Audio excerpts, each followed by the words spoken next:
Hi everyone, welcome to the Forward Thinking Podcast. It's Chrissy here from CS2. Today I'm joined by Alison Rouse to talk about another heavy topic of ROI. Most recently, Alison put together all of our perspectives on ROI and a great document for the team, and we thought this would be a great podcast because, in my opinion, no one has nailed ROI. I feel it's a really tough thing to measure, and there's so many different types of ways that you could look at it and the data sources and so forth. So welcome back to the podcast, Alison. Hi, Chrissy. Yeah, great to be back. You'll probably see more of the CS2 team over the next few months. As I mentioned on one of the last podcasts, we're going to be doing less outside guests and more CS2 to share some of our consulting tips and tricks that we share with our clients. So this is definitely one of them. So to kick it off, Alison, I just want to first start with, so this episode, like I said, was inspired by documentation you created for the team on all your perspectives on ROI. So what kind of spurred you to create that? Yeah, so we've actually had several clients that have been asking the same question. So, like, how do I get an accurate ROI calculation? We're spending a lot on events, or we're spending a lot on digital advertising, and we're being asked to show our results. Yeah. And we also want to make sure that we're making sound investments. And so, I wanted to give a guide of like tips and tricks around tracking ROI, like what are the pitfalls, what are the challenges, what other measurements should you look at aside from ROI, to help our clients kind of get a better understanding of what they should be investing in or not investing in. Yeah, I think it's a topic that it has come up in the past, but I think most recently, with the slowdown and everyone's really focused on, okay, where do we cut budget? Like where, like you said, where have our investments made sense and we're good and which ones weren't? So let's de-invest from there. And so everyone's kind of having this like, oh shit, we need a report on that. And in sometimes it's going to be really hard for them just because there is a lot of kind of groundwork and stuff you need in place and some tooling to do it effectively. So that's basically what we're going to cover today. But before we go into the nitty gritty, for everyone who's listening, might have different perspectives on like the definition of ROI and can you give us like the general definition of ROI and then what different types that can like make up that equation and give example of those? Yeah. So, I mean, the simple calculation for ROI is really just how much did you generate in sales, so your revenue, minus how much you spent or your marketing cost, so sales minus marketing cost, divided by your cost or your spend.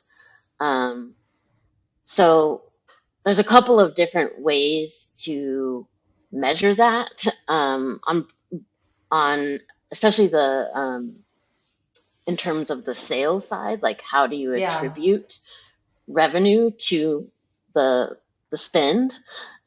So there's two different ways that we generally look at. One we call sourced ROI, or sometimes it might be referred to as direct attribution, and then influenced ROI, or sometimes could be referred to as indirect attribution.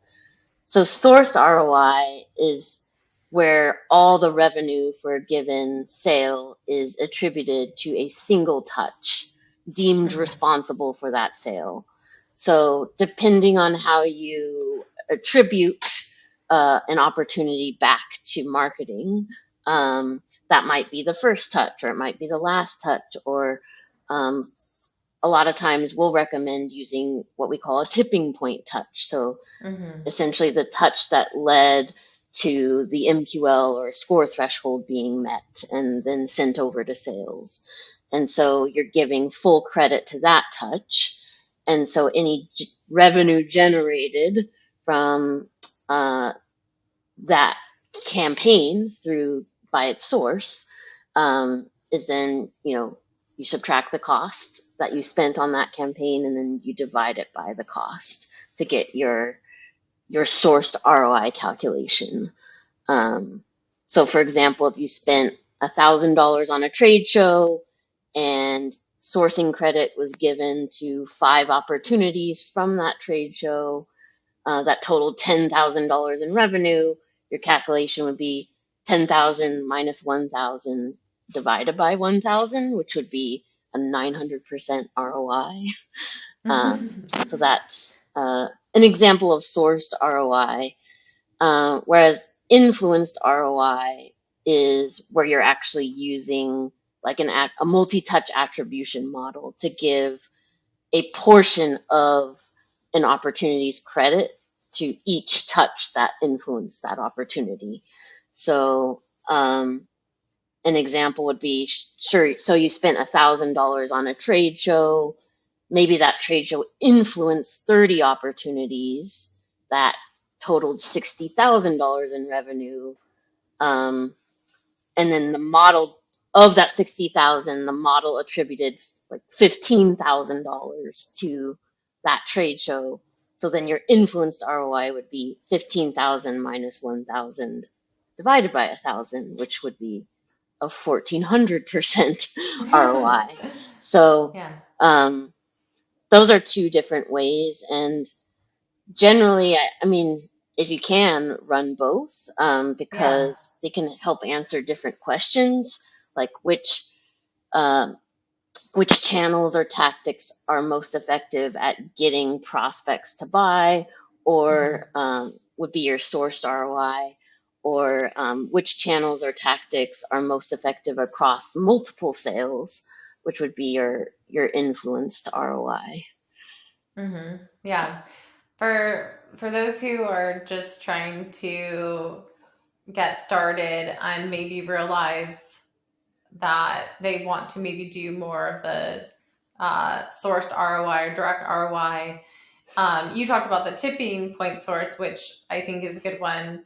A lot of the times out of the box, like people are maybe just looking at a source on an opportunity that came from lead source and like was the first touch. How, if, what would you think that like that would be a good place to start, and what do you think that they could be missing out on when just looking at like a first touch source as their direct source?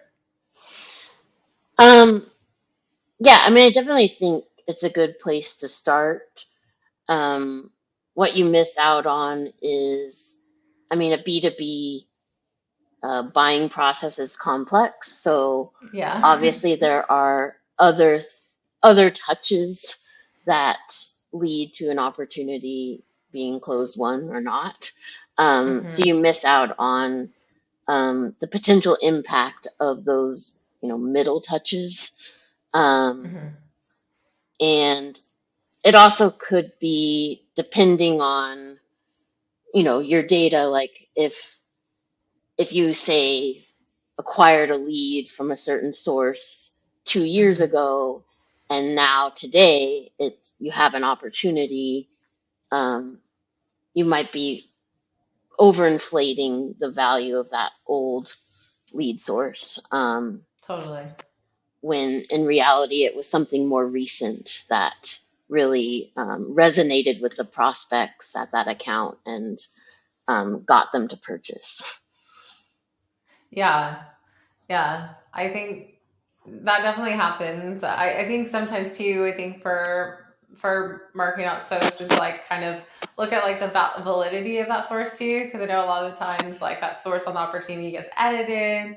Sales teams are maybe like creating opportunities the wrong way, and so so I would definitely do like the pre. We'll talk about the challenges, but I think the thing here is really to look at what data you're using and like how confident you feel. But it's still, I think it's always still good to get like some directional data for this. Like anything with like attribution and stuff, like if you're running some ROI calculations, it's more to help you make those decisions. Like I probably wouldn't take all these numbers and send them to like your executive team or something like that unless you feel like really, really confident in that. But yeah. So speaking of challenges, there's quite a few that want to get through to actually measure ROI. But what are some of the common challenges that we see like across clients, or you've even experienced like in house when trying to measure ROI? Yeah, I mean, it really comes down to how to be accurate on both sides of the equation. So how to be Yeah. accurate in terms of the revenue side and how to be accurate in terms of the cost side. And so on the revenue side, it might sound simple because you know what your revenue is, but how do you attribute that revenue to marketing is where it gets complex. Um, so, like, one argument too is that attribution models can be too simplistic when it comes to representing the buying process. So, like, sourced ROI is going to give all the credit to a single touch. So, as we mentioned, you're missing out on those middle touches. Um, Hmm. while influence ROI might give credit across all the touches, it's really impossible to know without actually asking the buyer what appealed to them the most or what really led to the purchase. So you're relying on a model to give a portion of credit to all those touches. And so, Hmm. um, and it's not to say that you shouldn't try to calculate ROI because of that. Um, you know, quite often when we talk about attribution, we talk about that quote by that statistician George Box that all models Hmm. are wrong, but some are useful. So while it is a simplified version of reality, it can be helpful to explain and predict performance. It can be still a helpful measurement to compare similar campaigns, um, but it's never going to be like a perfect science. So that's one challenge. Another challenge that I see a lot of marketers face with when they look at ROI is an overemphasis on short-term results. So, Mm. because a B2B sales process can be long and complex, um, marketers often want to understand the impact of their campaigns more immediately. And ROI Hmm. is very much a lagging indicator in that it's going to take some time for that spend to grow into revenue. And so Hmm. it's going to take as long or longer than your average sales cycle to really see the impact that campaign had on ROI. So, um, that's where we'll suggest looking at more leading indicators if you want to Hmm. look at, your funnel metrics, like how many MQLs, what's the conversion rate, how many meetings were created from the campaign, those more leading indicators first. Um, Yeah. and then whenever we talk about attribution, we also talk about some of those missing touches. So there's things that you're not tracking in your CRM. You're not necessarily tracking like podcast listens or, um, you know, other ungated assets and things like that. So you're missing out on potentially some other touch points. And then there's also just like external factors like seasonality or competition or pricing changes, the state of the economy that can have an impact on ROI. So it's something to consider when you're running your reports and why like ROI may look different this year than last year, depending on those external factors.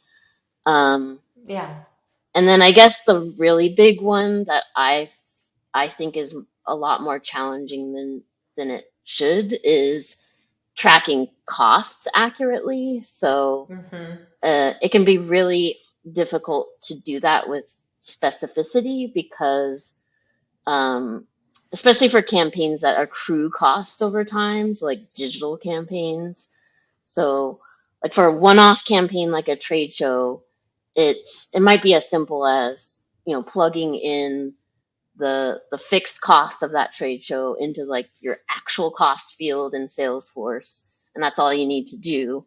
But for like say, white paper you're promoting on, LinkedIn and Google ads. And it's really difficult to get that period cost in a Mm-hmm. way that's easily reportable. A lot Mm-hmm. of the tools like, Visible and Caliber Mind and like a lot of the attribution tools integrate directly with those ad platforms and can pull it in, but it's still kind of a challenge to um, attribute that to the resulting revenue. Um, Mm-hmm. so oftentimes, especially when we're talking about that complexity of capturing period cost, um, we definitely recommend looking not just at ROI, but at multiple metrics, especially if you're not able to capture that in an easy way. And we'll talk, I guess, later on in the podcast about tracking methods. But Yeah. yeah. I want to dive into one thing that you said because I know we see like a lot of times, sometimes we want to slice the data, especially on campaigns, to also then by certain like business units. And uh, I, it made me think of like if you have like a campaign who, maybe gets credit or direct source, depending on which model you're kind of using, what type of ROI, but you'll have a really large opportunity. And essentially, that could then kind of inflate maybe like what your ROI looks like, but still, like it was tied back to that campaign. But like, do you see any benefit to like potentially splitting out the like business unit teams opportunities and looking at the data that way? Do you think it still makes sense actually to just keep all the opportunities tied to the campaign, no matter like what size they were? What do you think is like a good way to kind of handle that? Because in some ways, I'm kind of rationalizing in my head, well, usually it takes more touches to close a larger opportunity, and that then means probably more spend to close a larger deal, but then and then the inverse for small business, and so essentially it could end up equaling out. But have you seen anything interesting when looking at the data by like business type, like SMB, mid-market, enterprise? Yeah, that's a good point. Especially with sourced ROI, you can really overinflate the ROI if the Mm-hmm. source for a large deal was this specific campaign, then it looks like that campaign was amazing. So, I, I mean, it definitely encourage diving into the data and Yeah. dissecting it, not just like taking it at face value, because especially if you're just have a low volume of opportunities, Mm-hmm. then you really take it ROI with a grain of salt if there's not enough volume of opportunities, um, and look at other metrics like influence velocity or influence Mm-hmm. conversion and those kinds of things that we've recommended in other podcasts. But yeah, I guess with large opportunities, as you mentioned too, like you'd expect more touches to Mm-hmm. influence those opportunities, and thus the credit is spread across Split. Mm-hmm. more touches. Um, so that should kind of even things out. But yeah, I guess there's no real bulletproof way to make sure that there isn't some sort of bias in Yeah. without dissecting the data. And like I usually, if a campaign is only influenced like a certain number of opportunities and I see like, oh, this it looks like it has a really good ROI, I don't really factor that into to well give too much credit to that because Yeah. it's just not enough data to really tell me. Totally. Kind of like similarly what I think you do for some of our clients who are just looking at attribution in general. We kind of try and look at like a baseline, like an average, like, number of touches, and then see, okay, or like in the opportunities or touches, and trying to find a baseline, and then weed out like your anomalies, like the ones who maybe don't have a ton of opportunities, which I think can kind of skew the data a little bit. And I think it's just all of this just keeps reinforcing that, like, yes, you're building a model, you're looking at the data, but like can't always take the data at like surface value. Like it's really a starting point to then dig into it, and then deduce like, okay, yes, but I'm gonna maybe make these adjustments and use that data. So I think that's just a good reminder of like, no matter like what model you're kind of looking at, like you need to try and dig in further if you're seeing anything like look a bit off, or or what Yeah. are the ways that you can weed out biases, or some things that maybe are like influencing the data from looking the best it can. All right, so I want to dig into kind of the ways for like tracking cost and ROI, because I think you've touched on this just before this, but like it can be really tricky, right? Like I think even down to like first how you track cost, and then what tools can really help you do that, and what methods you have. So can you take me through some of kind of like the basics or ways that we see most like effectively tracking cost, whether starting first with like tools and then going into tools available, but what are some of the more common ways or ways that folks can track their costs effectively, to make sure that they're able to actually do this type of reporting? Sure. Yeah, I guess I should start with explaining a little bit more on the complexity. So, like, Mm-hmm. the complexity is so like many of the methods for tracking costs require maintenance and consistency. Yeah. So many marketing teams just don't have the resources to maintain and be consistent with how they're tracking costs. So sometimes we'll even recommend, hey, like maybe measure ROI for campaigns where you really can assign a fixed cost. So maybe it's Mm-hmm. events that you're doing ROI on, and then everything else you're just looking at through the lens of like source revenue, conversion, velocity, average deal size, those kinds of things. Um, but if you really want to track it across all your campaigns, there are definitely tools, and then there's like more manual ways to do it. Um, Mm-hmm.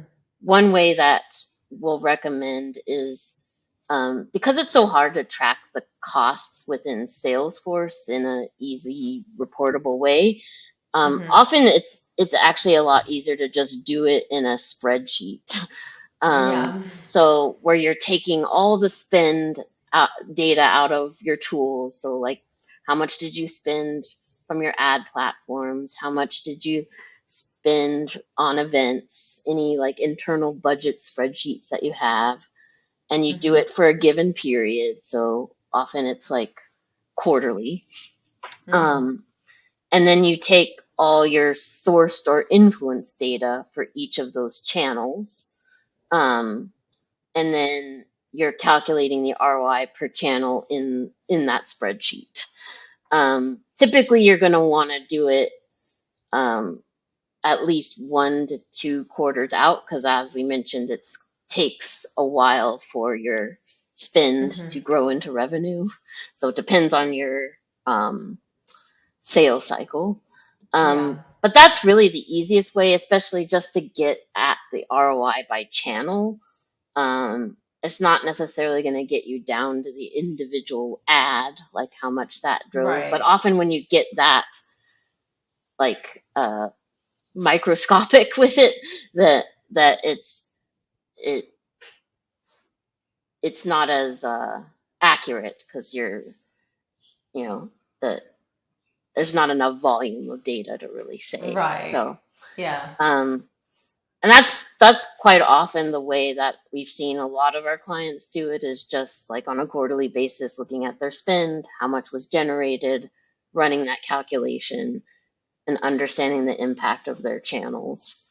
Yeah. Uh, It's a great, I feel like it's a great activity. Like early on in my career, I was kind of like in charge of like the budgeting and spend, and um like reconciling like that and keeping that in a spreadsheet, and then attributing back to campaigns in Salesforce, and actually looking at invoices to see what was actually spent. But I think this can be like if you have any junior team members or anything like that, it could be a good kind of thing to do since it is a bit manual. But then obviously get it so that you, the like more skilled analytics person or marketing ops person, can actually use that data. But because it can be, depending on how much you're spending on things, like it is a little bit of corralling and sometimes like reaching out to people, herding cats a little bit. Yeah. But figuring out ways where you can actually have a process for capturing, I think, is really good.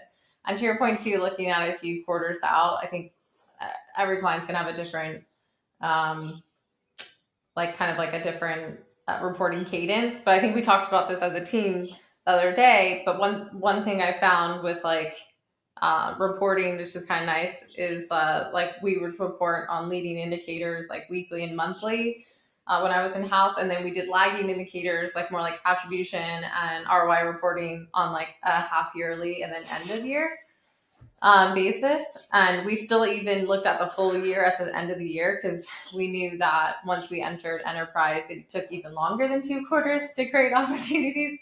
But I think that's a really good kind of like cadence to get into. So, and just training the team. Okay, this is how we're gonna look at our campaigns. We're gonna look, 6 months out or 12 months out at this cadence, but then they could still use their early indicators to make quick decisions on like the micro campaigns you're talking about, right? Because usually you can tell even by a CPL or like how like one of your ad campaigns are going with a leading indicator. Of course, you want to know if it turns into an opportunity, but at least getting those insights earlier on with like MQLs moving down funnel will give you enough direction to maybe make quicker micro changes, and then actual reviewing the whole channel is better once you have that ROI or opportunity data. Yeah. So there's the tracking. As far as a spreadsheet, what if people actually do want to track that data within like Salesforce or at the campaign level? And like, how would Yeah. what are some of the options there? So another more complex option is to use like a custom object in Salesforce. So this can be something like you have a custom object called marketing channel, and then you have a child object of marketing channel called like period cost. So that for each channel, you're on a quarterly basis putting in your period costs. And then depending on which method of ROI you're using, sourced or influenced, and depending on kind of whether you have a tool or you're just using kind of out of the box Salesforce influence, you'll have something like when a campaign member gets created, it'll be related to a marketing channel by stamping that in like a lookup field on the campaign member. So that so all of your campaigns will be your tactics, your offers. So you'll have like an ebook. And if you advertise for that ebook on LinkedIn, then you'll have a LinkedIn marketing channel. And so you'll associate that LinkedIn marketing channel to the ebook campaign members that get created through that ad. And, your campaign members are going to have a date, and your period costs are going to have a date.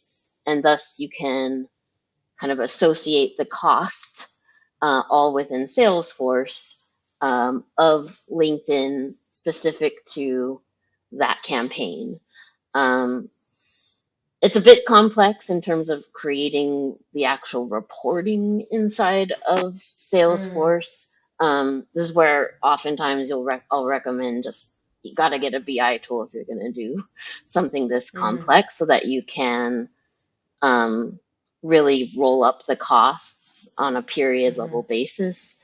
But it does get you both channel and offer and cost all in one reportable way.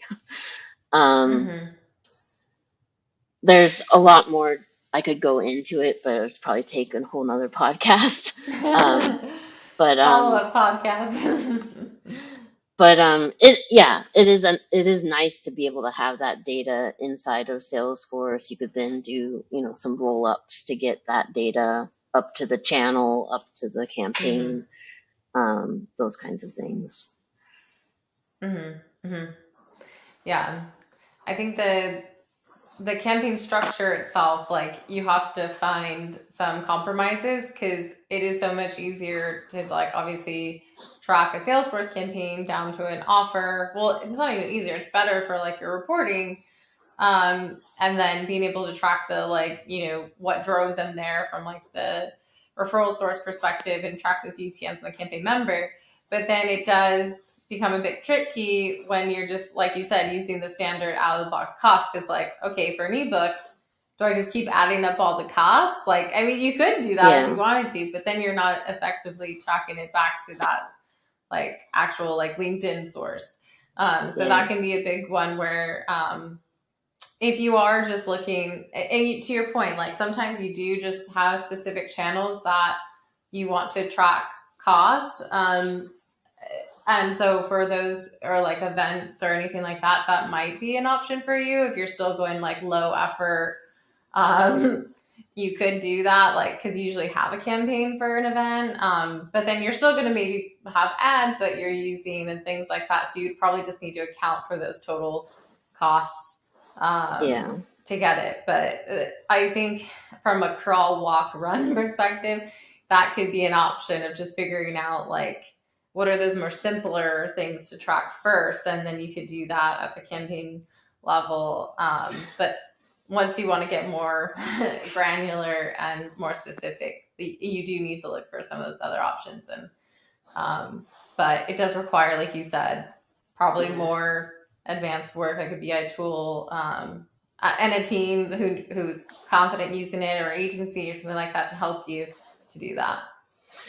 I should mention too with the custom object method, because it does require, like I said, maintenance and consistency, because somebody's having to pull those costs from the various ad platforms and things like that and import them as records, like period cost records, so that you have that, unless you have an automated way of doing that, which there are a lot of tools. So I guess like that's kind of the next way to track. There are a lot of tools that automatically integrate with ad platforms that automatically pull in costs.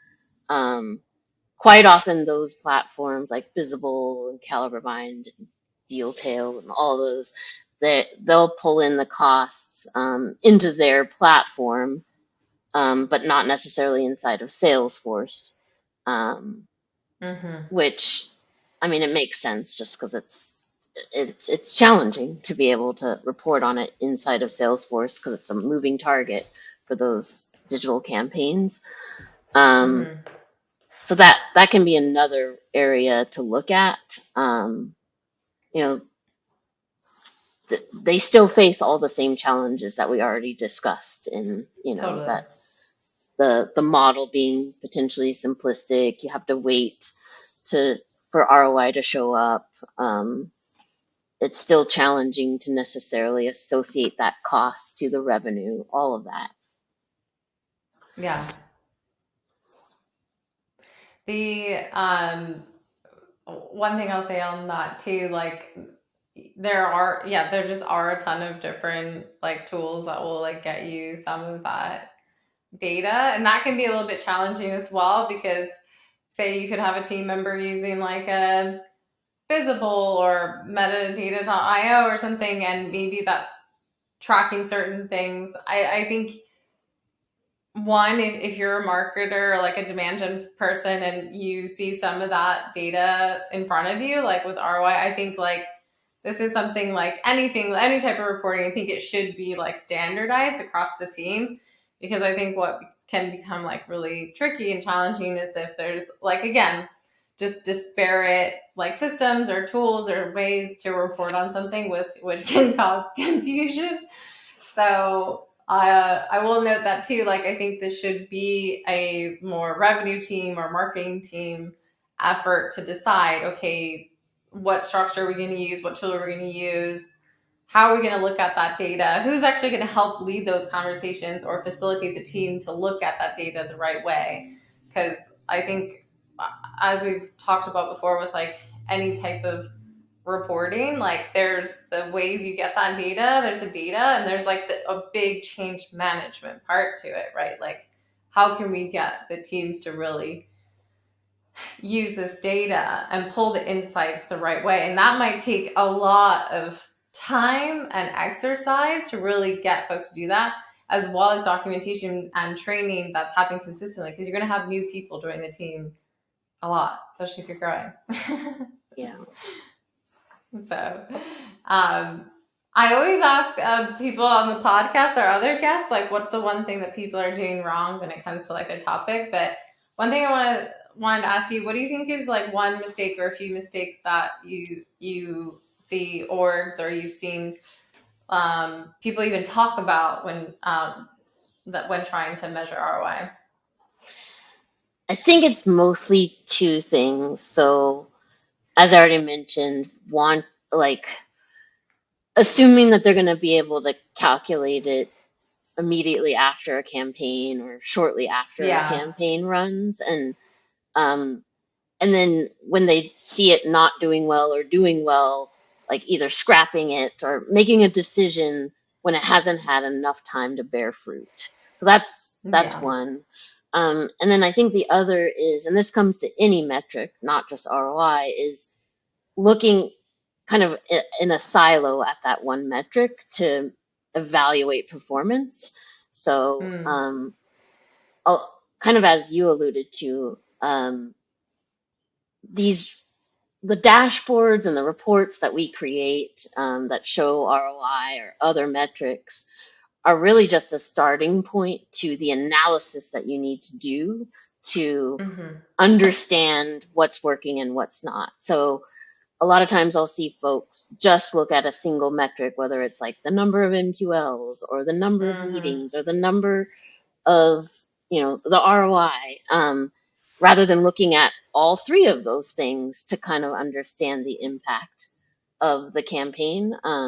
Because there might be some campaigns that aren't going to show up as well in ROI, but might show up as a high performer in another area, like, deal velocity or something like that. Totally. So it's really about spending time to do that analysis, not just taking it at face value and making a decision without the analysis part. Yeah. Yeah, definitely. I think, and I think it's, if you don't have like maybe the other thing sorted too, I would probably leave ROI.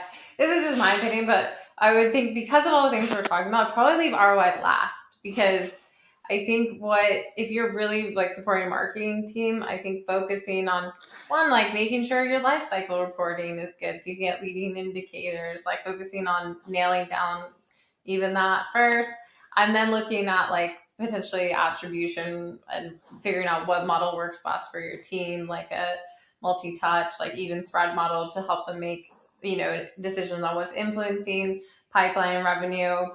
And then I would say, like, once you feel comfortable and get everyone confident doing that, I would say like going into ROI last, just because all the things that we talked about, like it's hard. You definitely need to like look at the full picture. So if you don't have all those other data points, like, and data structure, like ready at the team's fingertips to do that, like you could just be going based on ROI, but that's not going to give, like you said, the full picture. Like a field marketing team might get no credit back to like their campaigns, because like you said, it's more of a deal velocity kind of motion usually. And so if you're looking at direct source ROI or tipping point ROI, like things like that, it's usually not some of those later activities, unless you do like the actual attribution, like where you're splitting out the influence ROI. So yeah, I would say like also, like anything with like, a phased approach, focus on like your foundation, getting those few things in place, and then exploring ROI. And that might be a tricky conversation that they probably need to have with like a CMO, because a lot of times, I mean, even personally, I've been in positions where like, oh, what's the ROI on this? I'm like, I just joined. We don't even have any of this other reporting. Like, let me sort that out first, and then maybe we can do it. Yeah, I think it's very tough to explain too because it is such a fuzzy metric, and I agree with you that it shouldn't be the first thing you focus on. That those foundational metrics are a little bit more easy to track and easy to Yeah. measure, whereas ROI can be really fuzzy, especially if like you don't have it right on either side of the equation, or it's inconsistent in the way you track costs, and all the things that we just talked about. Yeah, definitely. All right. Any final words on it? Anything else to touch on for ROI, Allison? I think we caught everything. Yeah. Well, I thought this is a good thing to talk about. I know a lot of people scratch their heads on the topic, and so trying to demystify that for everyone. So again, Allison is our VP of Solutions Architecture and Analytics at CS2. If you want to connect with her, I think if you have questions, we'll share a link to Allison's profile in the show notes.